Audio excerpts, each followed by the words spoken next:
नमस्कार, मैं हूं राहुल राजपूत। सबसे बड़ा मुद्दा की शुरुआत करें, लेकिन उससे पहले एक नजर हेडलाइंस पर। प्रस्तुतकर्ता आपकी पीसी में कौन रहता है, वायरस या क्विक हीट। सीएम योगी ने इशारों में अखिलेश पर साधा निशाना, कहा शिक्षा और संस्कार के अभाव में राष्ट्र नायक और राष्ट्रद्रोही के बीच नहीं कर सकते फर्क। 8वीं तक के छात्रों को सीएम योगी की सौगात, यूनिफॉर्म के लिए अभिभावकों के खाते में भेजे गए 1100 रुपए, कहा हमारी सरकार में बदली स्कूलों की तस्वीर। कल दिल्ली दौरे पर सीएम योगी आदित्यनाथ बीजेपी की राष्ट्रीय कार्यकारिणी की बैठक में होंगे शामिल। विधानसभा चुनाव पर होगी चर्चा, पीएम भी करेंगे संबोधित।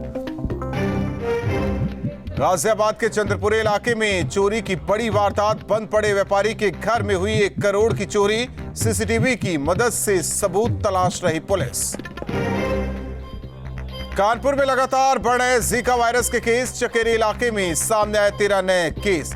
शहर में 79 संक्रमितों की संख्या, ट्रैकिंग टेस्टिंग के लिए स्वास्थ्य विभाग की टीम तैनात।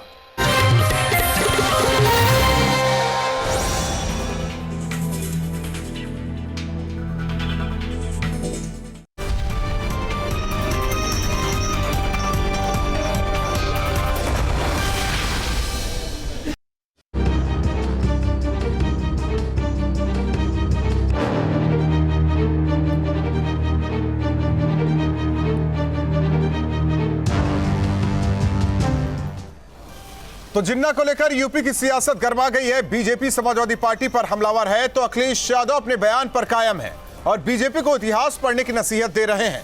औरैया में मुख्यमंत्री योगी आदित्यनाथ ने समाजवादी पार्टी के राष्ट्रीय अध्यक्ष अखिलेश यादव के सरदार पटेल और जिन्ना की तुलना करने पर उनके ऊपर जोरदार तंज कसा।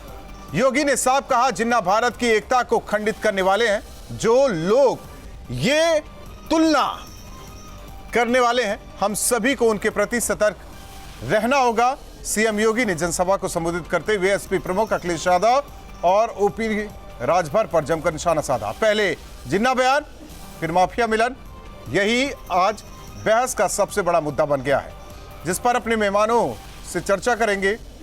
उससे पहले 3 बड़े बयान।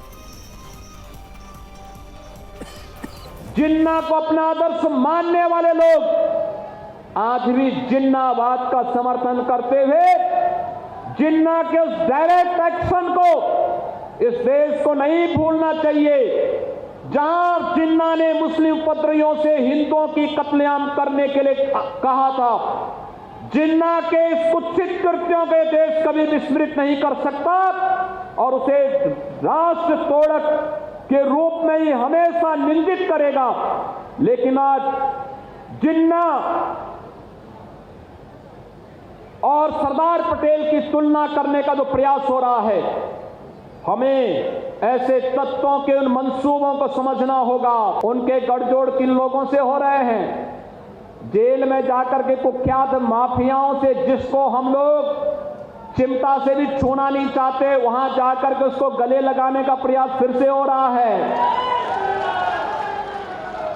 भाइयों बहनों, यह आपराधिक मानसिकता, राजनीति का यह अपराधीकरण प्रदेश के सामने पहचान का संकट खड़ा किया था और ये राजनीति के अपराधीकरण को हर हाल में रोकना पड़ेगा। क्यों मेरे कॉन्टेंट? मैं तो कहूंगा ना कि दोबारा किताबें पढ़ लें, दोबारा किताबें पढ़नी चाहिए लोग। और सबसे बड़ा मुद्दा में न्यूज स्टेट के बड़े सवाल, अखिलेश जिस तरह से अपने बयान पर कायम है, क्या जिन्ना पर दिया बयान उनकी चुनावी प्लान का एक हिस्सा है? जैसा सीएम ने तंज कसा है, मुख्तार से मिलने नेता पहुंचते हैं, क्या राजनीति के अपराधीकरण को बढ़ावा दे रहा है विपक्ष? विपक्षी पॉलिटिक्स पर सीएम योगी का आक्रामक तेवर। बीजेपी थिंक टैंक की रणनीति का हिस्सा है। क्या 2022 के लिए राजनीतिक दलों का मुद्दा तय हो गया है ताकि जीत को साधा जा सके? बीजेपी के विकासवादी नीति के सामने क्या सीएम योगी की बुलडोजर क्रांति से पिछड़ गया है विपक्ष?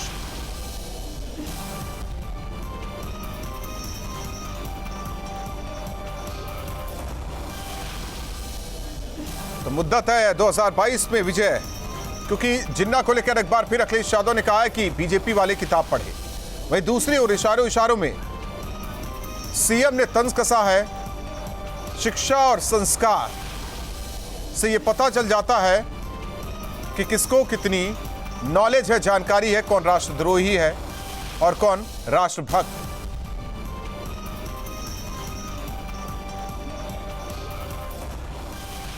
और हमारे साथ मेहमान जुड़े हैं। सबसे पहले परिचय करा दे अंशु अवस्थी जी, प्रवक्ता कांग्रेस, डॉक्टर विजय राठी जी, प्रवक्ता समाजवादी पार्टी, डॉक्टर उमाशंकर राजभर, प्रवक्ता एसबीएसपी, और आनंद दुबे, प्रवक्ता बीजेपी, हमारे साथ थोड़ी देर में जुड़ेंगे। चर्चा की शुरुआत समाजवादी पार्टी के प्रवक्ता विजय राठी जी आपसे करेंगे। 2012 में अखिलेश का एक चेहरा सामने आया था जब उन्होंने माफिया गुंडों को पार्टी से अलग किया था। फिर 2017 से पहले उनका एक चेहरा यह भी सामने आया था जब इसी मुख्तार बंधु को लेकर उनकी चाचा से ठन गई थी। आखिर ऐसी क्या जरूरत पड़ गई है कि एक तरफ वो जिन्ना को लेकर कह रहे हैं कि बीजेपी वाले किताब पढ़े, उस किताब का नाम भी बता दीजिए जिसमें जिन्ना का गुणगान किया गया है।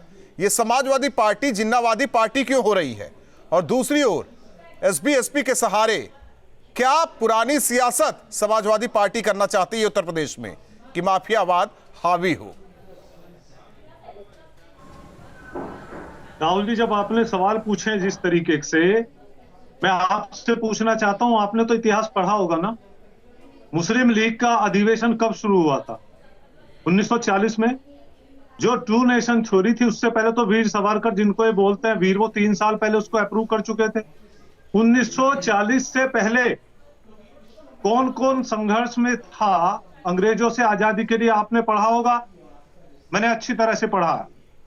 कौन सी जिन्ना तो नहीं थे, डेवलप हुई बाद में। जी, आवाज आ रही है ना मेरी? हाँ आ रही है। जिन्ना तो नहीं थे। नहीं, 1940 से पहले जो संघर्ष हुआ था उसमें आप पढ़िए कौन कौन लोग थे ना। उस समय पे पाकिस्तान था ना हिंदुस्तान था, या हिंदुस्तान उसमें जिन्ना थे, ये बता दीजिए। कोई डिवीजन नहीं था। राठी साहब, आपसे बस एक सवाल, उसमें जिन्ना थे। क्या बयान दिया?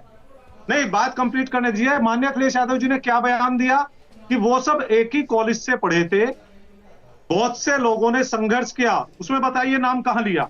पूरा बयान आप कोट कीजिए ना। उन्होंने कहा है कि कॉलेज से पढ़ के जिन्ना का नाम क्यों ले रहे हैं इस देश में? जिन्ना का नाम क्यों लिया जा रहा है? आप अपने आप मतलब क्यों निकाल रहे हैं इस चीज का? उत्तर प्रदेश में जिन्ना का नाम क्यों लिया जा रहा है? और ऊपर से कहा जा रहा है कि बीजेपी वाले किताब पढ़े। आप किताब बता दीजिए, बीजेपी वाले पढ़ लेंगे, मैं भी पढ़ लूंगा सर, इंस्टीट्यूट से, कांग्रेस वाले भी पढ़ लेंगे, एसबीएसपी भी पढ़ लेंगे। पढ़े हैं। आप बताइए, आपके साथ रहने वाला व्यक्ति अगर एक ही कॉलेज से पढ़ा है, बाद में जाके वो क्या करता है अलग चीज है, तो क्या आप उसका नाम नहीं बताएंगे आपके साथ पढ़ा है? इसमें कौन सा गलत चीज है? तो ये भी बोले ना चीज, तो राठी साहब ये भी बोले ना कि जिन्ना की वजह से देश का बंटवारा हुआ, ये भी बोलते। सुनिए, हम ये भी बोलते हैं और हम ये भी बोलते हैं कि ये लोग जो आज सवाल उठा रहे हैं, अंग्रेजों के दलाल, अंग्रेजों के पिट्ठू, अंग्रेजों के मुखबिर रहे हैं। इन्होंने जिन्होंने 52 साल तक झंडे को मान्यता नहीं दी, झंडा नहीं फहराया, ये सवाल क्यों नहीं करते आप? क्यों नहीं करते आप कि उन्होंने ये कहा था? मैं करता हूं कि किसी भी आंदोलन का जो सवाल है वो बीजेपी के प्रवक्ता से ही करता हूं, लेकिन एक सवाल का आप जवाब दे दीजिए। नहीं, वो सुन लेंगे राठी साहब, एक सवाल का जवाब दे दीजिए। आपसे माफिया सीधे नहीं सद रहे हैं तो एसबीएसपी का सहारा क्यों लिया जा रहा है? अगर आप सुने तो मैं आपके सारे सवालों के जवाब दूंगा एक एक करके। तो माफिया पे देखिए, होता क्या है, जिन लोगों को जब हमारी पार्टी में होते हैं आप उन्हें माफिया मानते हो, और जब वही लोग बीजेपी में शामिल हो जाते हो, वॉशिंग मशीन में धुल करके वो चरित्रवान हो जाते हैं, तब आप सवाल नहीं करते। और यही लोग, जिन लोगों की आप बात करते हैं, चाहे वो कोई भी हो, जनता उन्हें जिता करके भेजती है, आप जनता के ऊपर गोलमोल जवाब दे रहे हैं विजय राठी जी। आप दूसरी चीज, गोलमोल जवाब नहीं, जवाब गोलमोल जवाब दे रहे हैं। अपराधी आरोपित होना, दोनों में जमीन आसमान का अंतर है। अगर अपराधी है तो चुनाव नहीं लड़ सकता, सजा काट रहा है। अगर कोई आरोपित है तो दूसरी बात है। तीसरी बात क्या है? एसोसिएशन ऑफ डेमोक्रेटिक रिफॉर्म्स की मुख्तार अंसारी क्या है? अतीक अहमद क्या है समाजवादी पार्टी की नजर में? हाँ, मैं बताऊंगा क्या है, सुन तो लीजिए। जिन्ना का महिमा मंडन तो आप लोगों ने कर दिया, अतीक और मुख्तार का भी कर दीजिए। नहीं, देखिए, ये तो आप अपने शब्द मेरे मुंह में डालना चाह रहे हैं। मैं नहीं डाल रहा हूं, ये तो आप, मैं तो बोल रहा हूं, खुला बोल रहा हूं। कहां महिमा मंडन किया? बताइए कौन सा वर्ड है, बताइए आप मुझे बताइए। जिन्ना की तुलना आप कर देते हैं नेहरू जी से, महात्मा गांधी से, पटेल से, जिसने देश को तोड़ा, देश को जोड़ा नहीं। महिमा मंडन फिर कह रहे हैं कि किताबें पढ़ लीजिए। कौन सी किताब पढ़ ले वो भी बता दे। समाजवादी पार्टी नहीं बता पाएगी क्योंकि वो कुछ अपनी किताब जो आप लोगों ने लिखा है वही बता दीजिए। बताइए कौन सा कंपैरिजन। और दूसरा अतीक और मुख्तार पर नहीं बोलेंगे आप। अतीक और मुख्तार पर मैं नहीं बोलेंगे आप। आनंद दुबे, आपसे उम्मीद भी नहीं है। नहीं, आप सुनने नहीं है, ठीक है, सवाल आपसे यही कर रहा हूं ना बार बार। देखिए, आप पे वक्त जाया नहीं करेंगे राठी साहब। यही अखिलेश यादव हैं जिनकी मैंने चर्चा शुरुआत में की कि इन माफियाओं से दूरी उन्होंने बनाई, टिकट नहीं दिया डीपी यादव को, चाचा से ठन गई इस बात को लेकर कि अंसारी बंधुओं को पास नहीं आने दिया जाएगा। फिर एसपी के सहारे वो जा रहे हैं। कान इधर से पकड़िए उधर से पकड़िए, बात एक बराबर। आनंद दुबे जी, आप गूगल पे डालिए। छोड़िए सर, आप गूगल वाले ही हैं। कौन सी पार्टी में है? आप गूगल वाले हैं तो गूगल पे ही चर्चा कीजिए। आप गूगल से ही आप निकालिए आंकड़े। आनंद दुबे जी, आंकड़ों पे बात करते हैं हम लोग। देखिए राहुल जी, 37% हो गया राठी साहब, अब जरा शांत हो जाइए। जो सवाल किया आपने उसका जवाब ले लीजिए। नहीं, शांत होने का समय राहुल जी देखिए, ये बोलने का राहुल जी इनको शांत कराइए, और सुनना राहुल जी इनको शांत कराइए। देखिए राहुल जी, मुझे प्रोफेसर वसीम बरेलवी का एक शेर याद आ रहा है कि चला है सिलसिला कैसा ये रातों को मनाने का, तुम्हें हक दे दिया किसने दियों के दिल दुखाने का।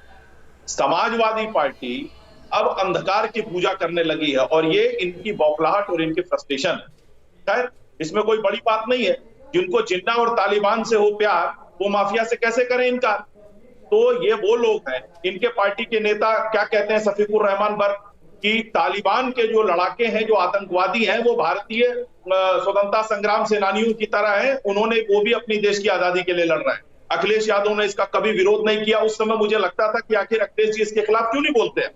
लेकिन जब अखिलेश जी ने जिन्ना की तुलना सरदार पटेल से की, महात्मा गांधी से की, तो मुझे बड़ा अफसोस हुआ कि एक पढ़ा लिखा व्यक्ति, एक ऐसा व्यक्ति जो एक पार्टी का राष्ट्रीय अध्यक्ष हो, वो कैसे इस तरह का बयान दे रहा है और पुनः उस बयान पर कायम है। ये बड़े शर्म की बात है। देखिए, हकीकत क्या है कि अखिलेश यादव जी के शासनकाल के जो उनके कुकर्म है, जिसकी वजह से जनता ने उनको 2017 में सत्ता से हटाकर और आत्मचिंतन का मौका दिया, लेकिन इनको आत्मचिंतन नहीं करना था। ये 4.5 साल तक आइसोलेशन में सोए रहे और अब चूंकि इनके पास जनता के पास जाने के लिए कोई चेहरा नहीं है, कोई विचारधारा नहीं है, कोई मुद्दा नहीं है, इसलिए मजबूरी में आनंद अखिलेश यादव, आनंद जी, अखिलेश यादव कह रहे हैं कि किताब पढ़ लें। जरा किताब का नाम भी पूछ लीजिए, समाजवादी पार्टी से कौन सी किताब पढ़ें जिसमें महिमा मंडन किया गया हो। इनको ये नहीं पता है कि मुस्लिम लीग की स्थापना 1906 में हो गई थी और देश में जितने भी बड़े दंगे हुए उनके पीछे मुस्लिम लीग था और सुनियोजित तरीके से मुस्लिम लीग ने पाकिस्तान के लिए काम किया और जिन्ना ने उसको आगे बढ़ाया। उनके पीछे तुम लोग हो, इस देश का बंटवारा कराया। भारत का बच्चा जानता है। हो सकता है समाजवादी पार्टी के लाइब्रेरी में पाकिस्तान से कोई किताब आई हो और जिसको पढ़कर और ये लोग भाषण दे रहे हैं। और देखिए राहुल जी, मुझे तो ऐसा लगता है कि समाजवादी पार्टी के जो मुखिया है अखिलेश यादव, वो इतना फ्रस्ट्रेट हो गया, मुझे लगता है कहीं वो चुनाव हारने के बाद पाकिस्तान में शरण लेने की कोई ठिकाना तो नहीं खोज रहे हैं। मुझे तो ऐसा भी लगता है। और देखिए, ठीक है, डॉक्टर उमाशंकर राजभर जी, उत्तर प्रदेश की हालत, आवाज आ रही है, सुन पा रहे हैं आप? एक वक्त आ रहे डॉक्टर उमाशंकर राजभर जी, आपकी पार्टी का नाम शर्म करो, महाराजा सुहेल देव के नाम पर है, जिन्होंने जनता के लिए लड़ा, जिन्होंने अपनी प्रजा के लिए लड़ा, देश के दुश्मनों से लड़ा, उनके साथ लड़ाई की, भारत की आन बान शान के लिए उन्होंने लड़ाई की। और आज उन्हीं से प्रेरित होकर बनी पार्टी या कहे राजभर समाज से ये सौतेला रवैया क्यों कि आप माफिया के करीब जा रहे हैं? क्यों? क्योंकि समाजवादी पार्टी को इसका फायदा मिले और आपको भी फायदा मिले। राहुल जी, जरा भाजपा के मित्र से पूछिए। सर, ये सवाल मेरा आपसे है, मैं तो भाजपा से सवाल कर लूंगा। सुनिए, नहीं, आप मेरे सवाल का जवाब दे दीजिए। मैं सुनिए, क्या कुलदीप सेंगर से जेल में साक्षी महाराज मिलने नहीं गए थे? तो क्या उसमें कुलदीप सेंगर क्या संत थे क्या? वो अपराधी नहीं थे? और भाजपा को अगर ये बात अगर महसूस हो रही है तो टॉप 10 सूची क्यों नहीं जारी कर देती? और सबसे बड़ी बात मैं बता दूं कि एमएलसी उनके कितने हैं और वह कितने अपराधी है, क्या उसको आप नहीं जानते? एसपी की नजर में अंसारी है क्या? मुख्तार अंसारी है क्या? नहीं, आप भी महिमा मंडन कीजिए। अंसारी एक उत्तर प्रदेश के जनप्रतिनिधि है और 5 बार से माननीय हुआ विधायक है और उसी विधानसभा में जिस विधानसभा के योगी जी मुख्यमंत्री हैं, तो उसके वो माननीय विधायक है, वो तो जनप्रतिनिधि जन नेता है और जिस हैसियत से वो जाते हैं वह लोगों के हैसियत से जाते हैं। पूरी पार्टी भाजपा की को बताइए ना, तो अगर वो 5 बार जीते हैं, 6ठी बार अगर जीतेंगे, अगर माननीय ओम प्रकाश राजभर जी का सहयोग करते हैं, समर्थन करते हैं, इसमें बुराई क्या है, इस बात को बताइए ना। अगर भाजपा करती है, यह बता दीजिए माननीय राहुल जी, यही भाजपा के जो मित्र हैं, इनके मंच से अजय कुमार मिश्रा टेनी जी सुनिए, टेनी जी मंच पे बैठ जाते हैं तो वो तो जमानत में छूटे हुए अजय कुमार मिश्रा टेनी जी, और यही माननीय अमित शाह जी क्या कहते हैं, वही हालत हो गई, घर में छोरा बाहर डिडोरा, अपराधी इनके घर में हुआ दिखाई नहीं देता। ठीक है अंशु अवस्थी जी, देखिए 2 चीजें हैं, वही बात उनसे जरा पूछिए ना मेरे मित्र। 2 चीजें हैं, एक तो जिन्ना की तुलना अभी भी बरकरार है नेहरू जी से, गांधी जी से और पटेल जी से, जो कि जायज नहीं इस देश में। दूसरा सवाल, राजनीति का अपराधीकरण, आप बेहतर तरीके से बता सकते हैं किस तरीके से उत्तर प्रदेश ने इसे झेला है, और हमें लगता है कि जो अब परिपाटी आगे भी बनाने की कोशिश हो रही है ना सपा से एसबीएसपी के ही जरिए, क्या यह जायज है आम जनमानस के लिए, क्या राजनीति के लिए? देखिए राहुल जी, ये जो जिन्ना का मामला है, निश्चित तौर से ये पूरे देश के लोग इस बात से काफी नाराज हैं, आक्रोशित हैं कि जिन्ना की तुलना कभी सरदार पटेल, पंडित जवाहरलाल नेहरू और महात्मा गांधी जी से नहीं की जा सकती, सुभाष चंद्र बोस से नहीं की जा सकती। जिन्ना और सावरकर 2 ऐसे लोग हैं जिन्होंने देश के बंटवारे को लेकर अभियान चलाया, और उसी श्रेणी में सावरकर भी आते हैं। तो जिन्ना और सावरकर दोनों इस देश के लिए कलंक हैं, और ऐसे लोगों को कभी माफ नहीं किया जा सकता। जब आजादी की लड़ाई चल रही थी, वो देश को बांटने की मुहिम चला रहे थे। मुझे अफसोस होता है कि समाजवादी पार्टी उत्तर प्रदेश में इतने सारे मुद्दे पड़े हुए हैं, लगातार प्रियंका गांधी जी उन मुद्दों पर लड़ाई लड़ रही, कांग्रेस पार्टी लड़ाई लड़ रही है। 17,000 से ज्यादा कांग्रेस के कार्यकर्ताओं को इस तानाशाह बीजेपी सरकार ने जेल भेजा, और समाजवादी पार्टी जिन्ना और पाकिस्तान और जो काम बीजेपी करती वही काम समाजवादी पार्टी कर रही है। क्या उत्तर प्रदेश के नौजवानों की बेरोजगारी दिखाई नहीं देती? लखीमपुर में जो किसानों पर नरसंहार किया बीजेपी के मंत्री ने, उस पर समाजवादी पार्टी बोलती नहीं है, और वो जिन्ना पर प्रवचन देते हैं। बड़ा अफसोस की बात है। दूसरा, एडीआर की रिपोर्ट को लेकर बिल्कुल साफ है। देखिए वक्त नहीं है अंशु अवस्थी जी, आप के साथ रोकना चाहते हैं। आप चारों मेहमानों का बहुत बहुत धन्यवाद हमारे साथ सबसे बड़ा मुद्दा में जुड़ने के लिए।